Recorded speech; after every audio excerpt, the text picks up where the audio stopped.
Hello, everybody. We are about to sign the School District Provision of Internet Services Bill. I want to thank Representative McCormick, Representative Bradfield, Senator Juarez Lewis. When COVID first hit, we knew that it would affect our way of life in so many ways. And with this future in mind, I'm really excited to sign 3 bills that will help our communities stay healthy, and continue our reopening, protect our public health workers, equip our students with the tools they need to succeed. This bill will help make sure that districts can provide advanced services that enable students, teachers, and staff members to access a school-owned and operated network that can help facilitate remote learning. It's an incredibly important bill for equity in the future. It's one of the things that we want to enshrine that can make internet access even more available for students and faculty across the state. And I'll turn it over to Representative Karen McCormick to talk about the bill. Thank you, Governor. I really appreciate you signing this bill today. And I was excited to carry this bill even as an idea before the pandemic, because what this bill does is, in a very efficient and cost-effective way, get internet service to our students in areas of internet deserts, to neighborhoods where people may not even be able to afford the discounted rates. Even all the way down to $10 a month is too much for many of these students. And for school districts to be able to take this on, and the St. Vrain Valley School District brought this bill to me, and as a leader for the rest of the state to be able to get this bill through. I just really appreciate everyone's effort on it, and look forward to our school district being able to implement this as soon as possible, so we can help students all over the state. I really appreciate you on the bill today. Thank you, Representative McCormick. It's very exciting that forward-thinking districts like St. Vrain are already thinking about how they can leverage their school-based network to benefit the community. I know many other school districts will, including rural school districts. And I also want to thank Senator Juarez Lewis and Representative Bradfield for their work on this bill. And with that, we will make it the law of Colorado. Are we ready? Here we go. And one more. It is officially the law of Colorado. Congratulations. Okay. Our next bill is 1190, defining telemedicine for medical practitioners. I want to thank Representative Rich, Representative Escar, Senator Kirkmeyer, and Senator Fields for their important work in this area. You know, so many Coloradans relied on telemedicine during the pandemic, and we know that we want to continue to see technology and telehealth increase access post-pandemic to people across the state. And it could be because of a pandemic or blizzard or fire, or it could be because you can't get transportation or have difficulty driving.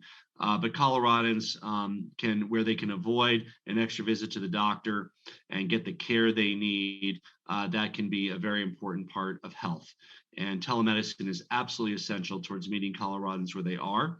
And I'm very excited to sign this bill, and I'll turn it over to Representative Escar. Thank you so much, Governor. I really appreciate you signing this bill today. It's really a simple bill if you think about it. It's really a definition change only to ensure that telemedicine is precise and actually encompasses current technology. With the pandemic, I think a lot of folks were able to think outside of the box and find ways to really deliver care. And we wanted to make sure that we can put into law all of these technologies within the definition. I just want to give credit due where it is, and Representative Rich was really lead on this bill, and I just want to thank her for her work on it and for bringing me on and making sure we cross the finish line. Thank you, Representative Rich. Thank you, Governor Polis, and I do want to thank the Majority Leader Escar, because she was instrumental in also getting this bill passed in the House.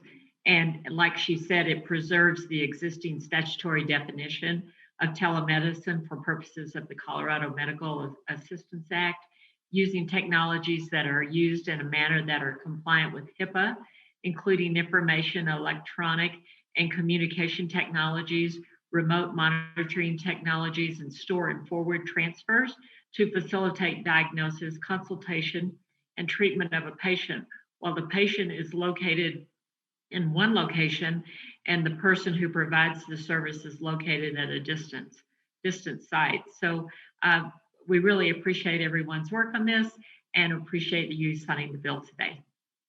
Okay, and thank you also to Senator Kirkmeyer and Senator Fields, and we will make it official here.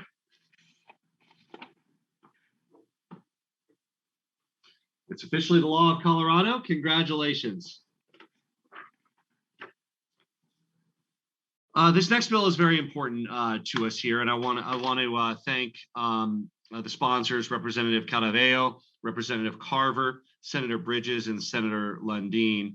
We're also joined by Dr. John Douglas, and I want to thank him for joining us. And I don't just want to thank him, I want to thank all of our health departments and public health workers across the state that John is here to symbolically represent. There may be others, but I want to thank all of them because what they've been through this last year has been absolutely extraordinary. The work that's been called upon them, the way they've risen to the occasion, and yes, the piece that this bill addresses, which is some of the doxing and the targeting that we as elected officials are probably accustomed to. I should say to the public health officials, welcome to our world, but you shouldn't have to be in our world. We choose to run for office. We put ourselves out there. You are doing your job as public health officials, and you should not be subject to this kind of online targeting at home, at work. We want to know that in signing this bill, Dr. Douglas and all of our public health officials, we really are elevating you and showing our gratitude as a state and showing that we want to do what we can to protect all of you. Before we go to the sponsors, we have our director of CDPHE, who is also no stranger to this phenomena of being attacked in this very extraordinary. I'll turn it over to Jill Ryan. All right. Good afternoon. Thanks, everyone. Thanks to the sponsors for carrying this important bill. The COVID-19 as pandemic has brought such increased responsibilities for public health workers tasked with monitoring and preventing the spread of disease.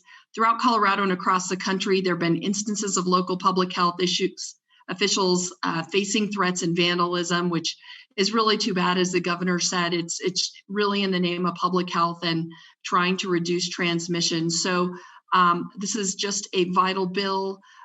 It will protect personal information of public health workers and their families, providing them the same personal information protections that currently exist for law enforcement officers and certain human service workers. So thank you to Representatives Carver, and Senators Bridges and Lundeen for carrying this important piece of legislation. And thank you. We'll turn it over to Representative Caraveo. Well, thank you, Governor, for signing this important piece of legislation.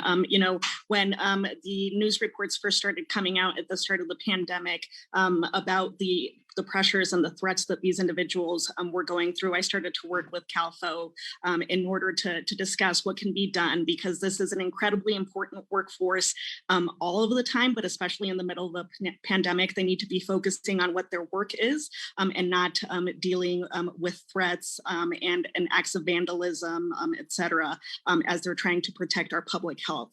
I would also like to thank Dr. Douglas. He's the director of my public health agency, for all of the work that he did over the pandemic and continues to do. And I'm very glad that we will be we'll be enacting this into law so that in the future we can have these individuals focus on what their job is and not face undue threat for simply protecting public health. Thank you, Representative Carver. Representative Carver.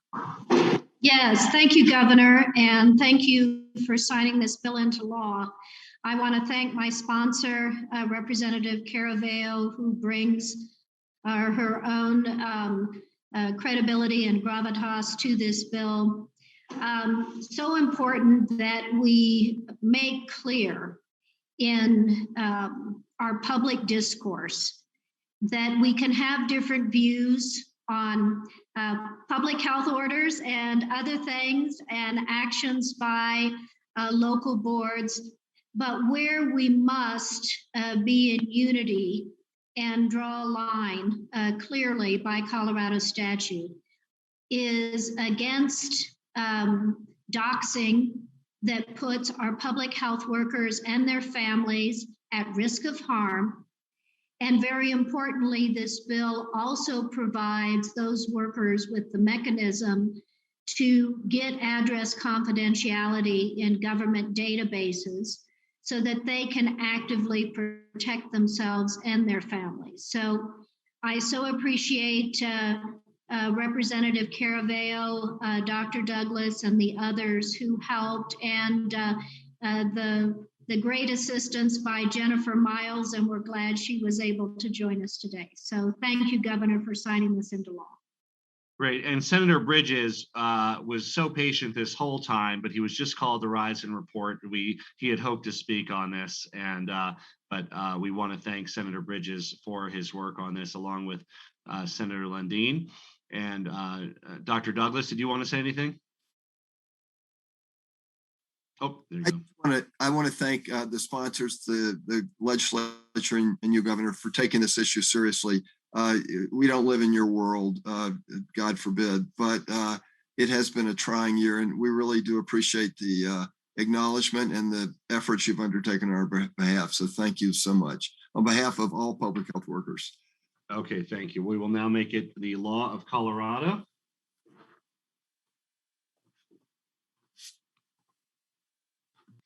It's officially the law of Colorado, and thank you all for your important work on protecting our public health officials who work hard to protect us, and have a wonderful day.